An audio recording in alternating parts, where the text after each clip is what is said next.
Hello, YouTube. It's Jonathan at the Piano Lesson. We're going to try to figure out today, why is it so hard to learn music? Well, I think it's actually easy to learn music if you know the right way to do it, the right way to go about it. And the right way to go about it takes some time. So my saying is, things that are easy are never simple, and things that are simple are never easy. And what I mean by that is taking a simple idea, like a scale, and looking at it in a variety of ways. Very simple idea, very simple concept, not so easy to do because it takes time and it takes effort and introspection, and you have to examine something. It's like doing a Rubik's Cube in a three-dimensional way, okay? Things that are easy, very one, two-dimensional, flat, right? Yeah, they're easy. You can learn lots of little things, and try putting them all together doesn't make any sense. We got to try to put it all together to make some sense. And this is the channel where we're going to do that. Okay, this is not the place. We're not going to learn any video game songs. Do that somewhere else. We're going to I'm going to share with you the unique things that you're not going to find anywhere else, that are the result of years of obsessing over music and teaching and lying in bed awake at 5 in the morning after my cat wakes me up and thinking about all the things that I need to do with a scale or whatever. So I'm going to show you some examples of how to think, right? Not just what to think about, but how to think about a musical problem, okay? And examining it until you find a weak link, because a chain is only as strong as its weakest link, right? So you have to find out, yeah, I understand a scale this way, I understand it, but I don't understand it from this perspective or this perspective. So as we go through this, you may say, oh, I know that. Oh, that's so easy. Oh, it's so obvious. And you'll be like, oh, I didn't realize that. Oh, really? Oh, okay. That's the thing you got to practice, okay? Practicing, when you practice, you got to find your weaknesses, not your strengths. That's a waste of time, okay? You have to have the guts and the fortitude and, the moxie to find your weaknesses so that they become strengths, right? So let's dive in, and I'll show you what I'm talking about, okay? And we'll start with our usual kind of garden variety. Oh, you know what? That was not the marker I think I wanted to use. I want to use a different marker. Full start. Is that a better marker? I don't know. Okay, let's do that. So C, D, E, F, G, A, B, C, and then I'm going to add a few more notes, D, E. And I'm doing that just as an exercise, okay? So first group of 4 notes, that's our major tetrachord. That's our major tetrachord, right? Then next group of 4 notes, what's that? That's our minor. That's our minor tetrachord. Then the next group of 4 notes, that's our Phrygian tetrachord, okay? And then I'm going to, this group of 4 notes right there, that group right there, that's kind of special, okay? That is a Lydian, and it's special because it is not bound by a perfect fourth. It is bound by an augmented fourth, right? And then the next group of 4 notes we have is there, major, and the next group of 4 notes, minor, and the next group of 4 notes, Phrygian. Okay, so you have duplicates of each one: major, C major, G major, D minor, A minor, E Phrygian, B Phrygian. And then you have this group of whole notes with your infamous tritone grouping, okay? Try practicing 2 scales at the same time. For instance, C and G at the same time. And here's the next one. to play that F sharp for the fourth one, the Lydian.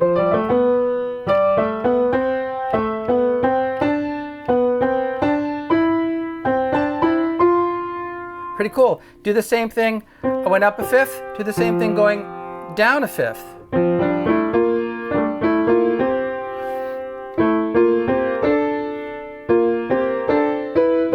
That's correct.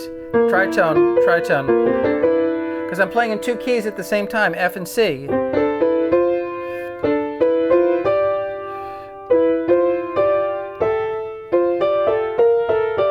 Right. Fourth apart or fifth apart, all right? And practicing a scale just like this, ad nauseum, over and over and over again, is fine, but scales don't happen that way in the real world for the most part. In fact, I was thinking today that, I was listening to Mozart's Sonata in C major yesterday, and that's the all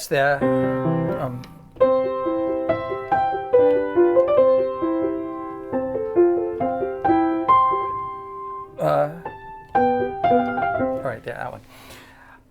That's a bitch to play. It's really hard. I would say probably if you asked 100 pianists, great pianists, what the most difficult composers to play, they're all going to say Mozart. And the reason I think it's so difficult is because it's seemingly so easy. It's what Mozart writes is so explicit, and there's lots of patterns.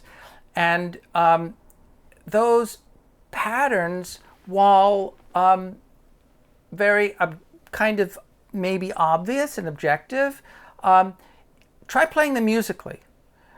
Glenn Gould talks about this.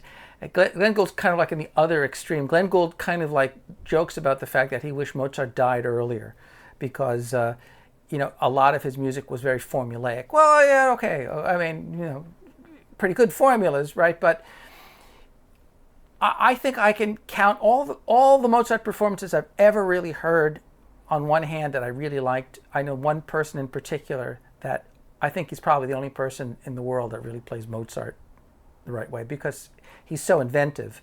But it's a matter of coming at the musical phrases, kind of reading in between the lines. And that's part of the problem when you have a system of music education and a system of notation that is deceptively obvious. All right, that's why you take music lessons, because you can't learn it from a book. You have to learn it in the real world. All right, and you have to experiment. And the thing that makes a great work of art and a great piece of music is that it will stand up to scrutiny. It will stand up to a whole army of people playing it. Even a bad performance will sound pretty darn good. Okay, but what we're trying to do is we're trying to get some kind of three-dimensional, some kind of holographic perspective on this piece of music, so it doesn't seem like a bazillion notes, but seems like one cohesive idea that you can come at and then demonstrate to your audience. That's really how I'm sure Mozart thought of his music, or any great composer. It wasn't a bunch of notes.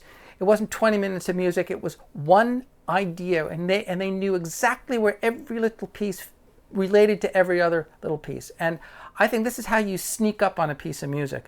You don't just sit down and play a scale up and down. You have to start to jump, major tetrad, minor, Phrygian, Lydian, right? Or going in another key. But you have to be able to grab groups of notes. So making them meaningful and making them manageable, all right? These groups of 4 notes I've always talked about, very important, because less than 4, no meaning, more than 4, unmanageable. Groups of more than 4 notes are meaningful in the sense that we have pentachords, right?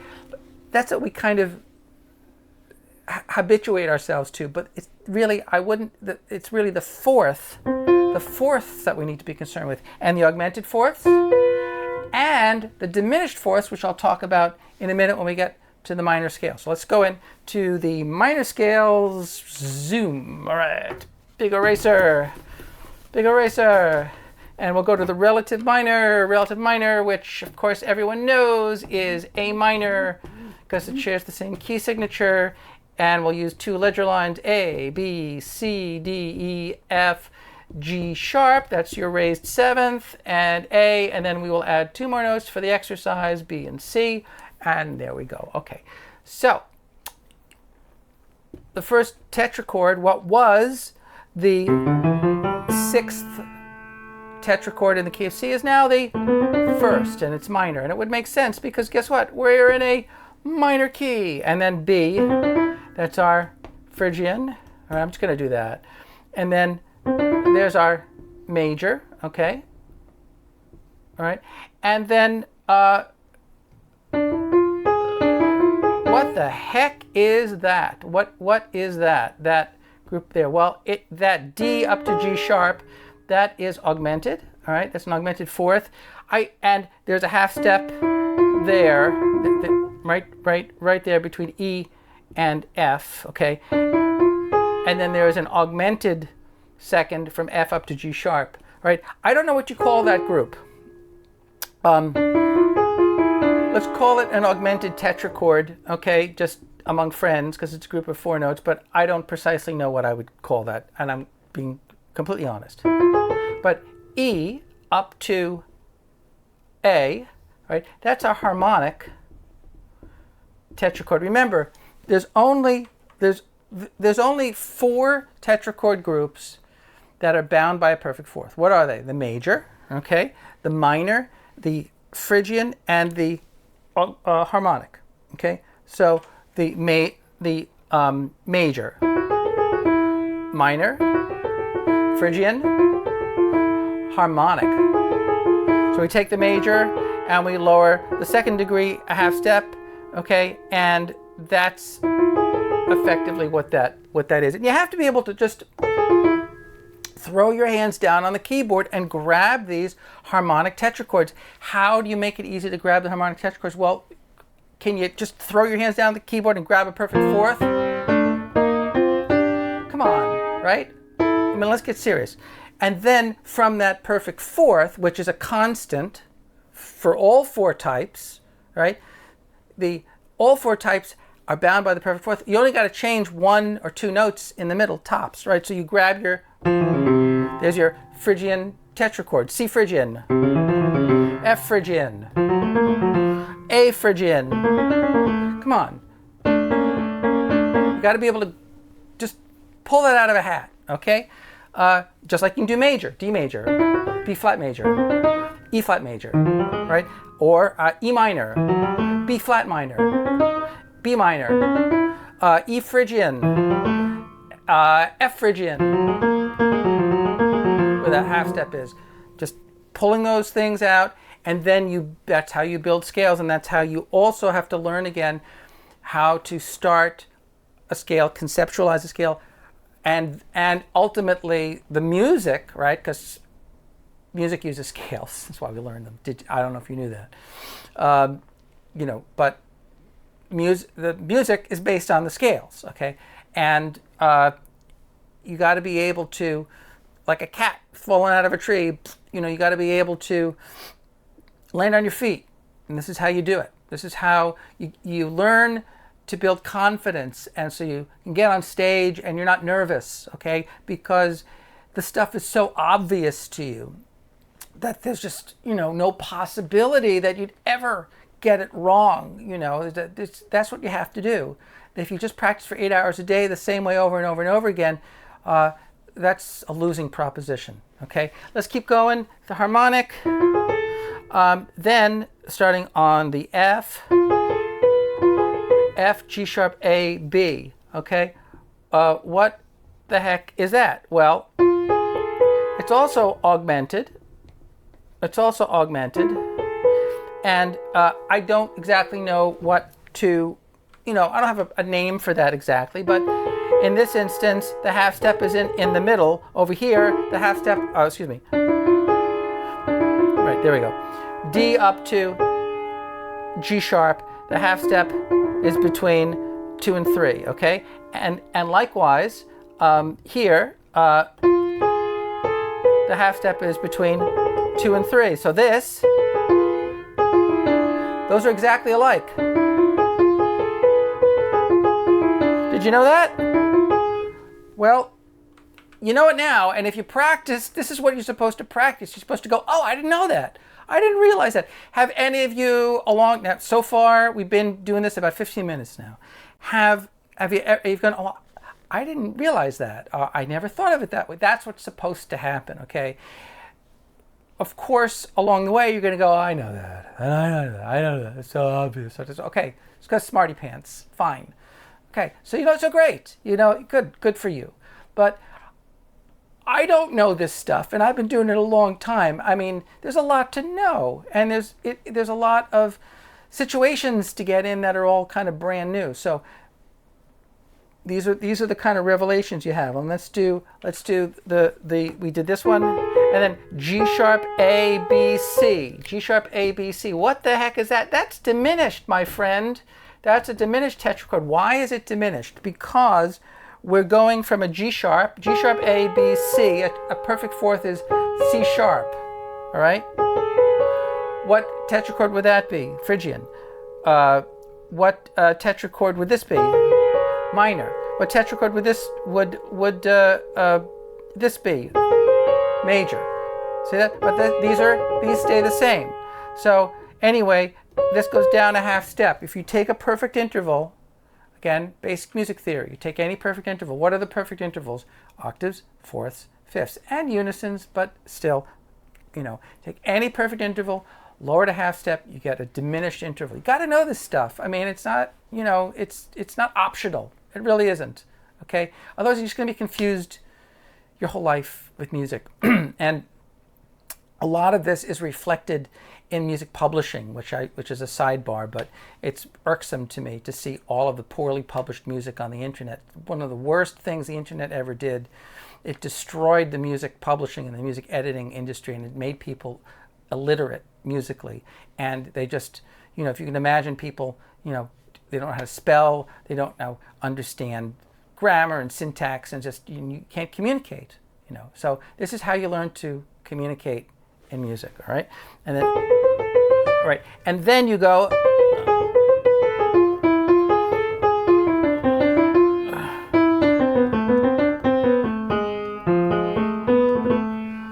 That's a little exercise I did. I took all of these little tetrachords and just kind of, went up.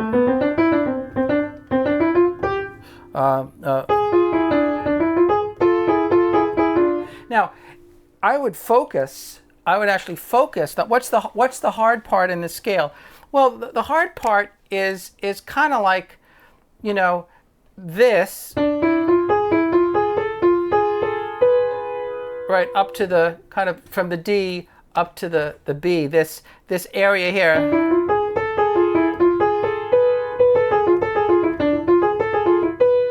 Right, the tetrachords the two tetrachords that surround the harmonic, and then maybe the tetrachords that surround the minor, the diminished.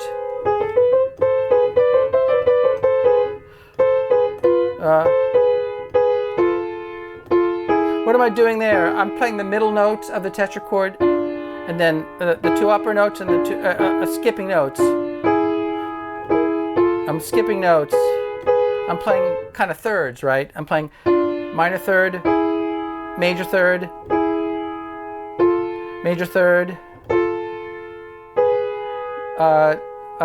minor third, or actually, well, let's see, G sharp A, B, yeah, minor third, minor, minor. All right.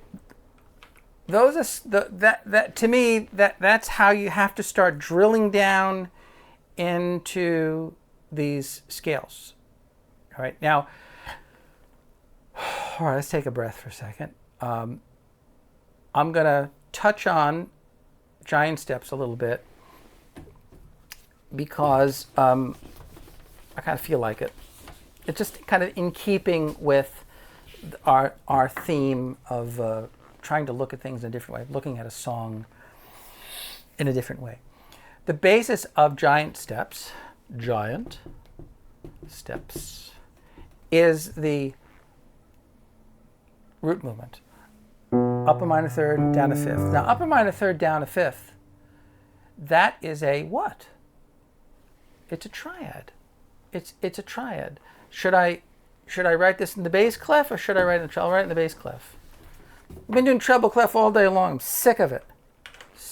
Let's do our bass clef. Okay. So, B, up a minor third, D, down a fifth, G, up a minor third, what's that? B flat, down a fifth, what's that? E flat. Okay, that's B, D, G, B flat, and then E flat. So up a minor third, down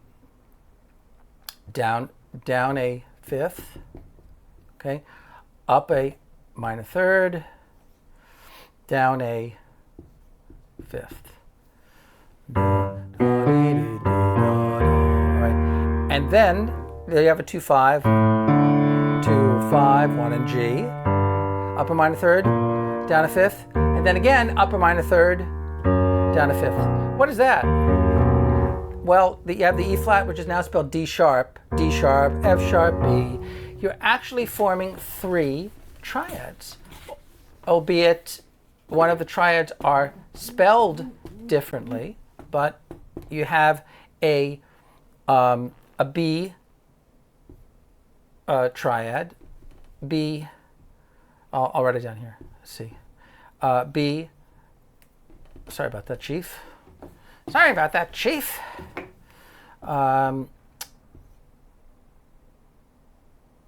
That's right. B, right. C. Okay. D sharp and F. F sharp. Right. Because they're all in spaces.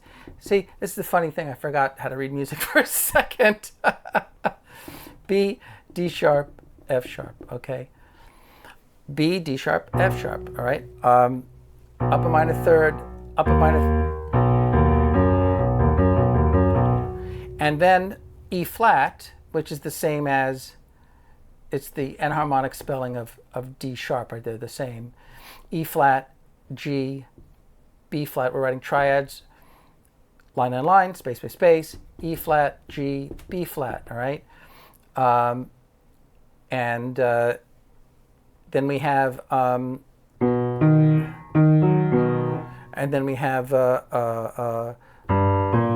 right, and then you have so you have these 2 triads. You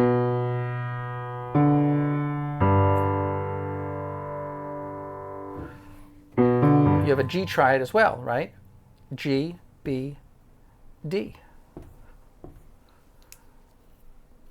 So you could think of giant steps in terms of a B major triad, an E flat major triad, and a G major triad. Think of it like 3 primary colors and they're mixing. So you have this sound and you have this sound. Ever hear that before? It's like Paramount Pictures presents. Ever hear that before? Yeah, it's been around. John Coltrane wrote the tune, but he didn't pull it out of thin air. He didn't come out of, so I don't know precisely, I don't remember precisely where he got the idea. He was probably rooting around in a book called Slonimsky's Thesaurus of Scales. That is a tongue twister, if there ever was one. And I would not want my name to be Nicholas Slonimsky, because if I was in gym class, it would be hard to pronounce when they read my name. Nicholas Slonimsky, for those who may not know, is a giant of a musical mind, a musical pedagogue, theoretician, was passed away. He did write a autobiography. Remember, hearing an interview of him on NPR, and he wanted to call it Failed Wunderkind. Which is kind of sad. But he was really embraced by a lot of great, even contemporary musicians like Frank Zappa, and he would hang out. And I first learned about his book, the Slonimsky's Thesaurus of Scales, through Dick Hyman, because Dick Hyman and I were doing a concert together once. I was rather young at the time, and I think we were in New York, or we were in Syracuse, New York, maybe, doing a concert for the Cool Jazz Festival. And he was in the green room, and he's warming up, and he has this book, and he's showing it to me. It was very nice. I had no idea what to make of it. If you ever open it, it's very hard to make sense out of. But John Coltrane, I suspect, was rooting around in it and saw some of those things, and whatever. But you have these, again, you have these sounds, these kind of blurred lines where you have a B major and G major, and E flat major and G major. And if you have all three together, what does that sound like? Holy smokes. That sounds like this. 1, 2, 3, 4, 5, 6, 7. What did we make? We have enough notes for scale. Oh, we could make our own scale. That's what you're supposed to do when you learn a tune. So the entire tune of Giant Steps could be encapsulated in this sound. These are the things that I think about. And in what order? How would you frame them? Well, I will just give you a sneak preview. I would frame them within the F sharp as the mode. So I'm going to make an F sharp down here. Oh wait, hang on. How many notes did I say we had? 1, 2, 3, 4, 5. 1, 2, 3, 4, 5, 6. Yeah. Of course, the 6 notes. One is enharmonic. Okay, that's a whole nother discussion. But let's, for practical purposes, we'll just get rid of the low E flat. We'll put the F sharp here. How's that? Right. That's enough for today. But if you spend time getting that sound in your ear, who knows what might happen when you start to play.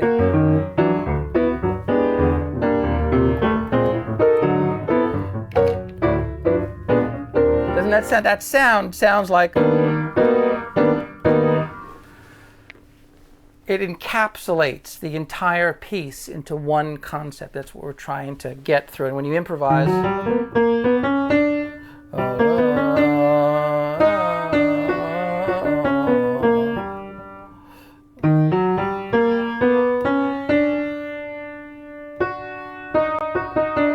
see what I'm driving at? Maybe you might not. Okay, that's it. We've done a lot of stuff, and feel free to send me a note or ignore me. Either one. See you next time.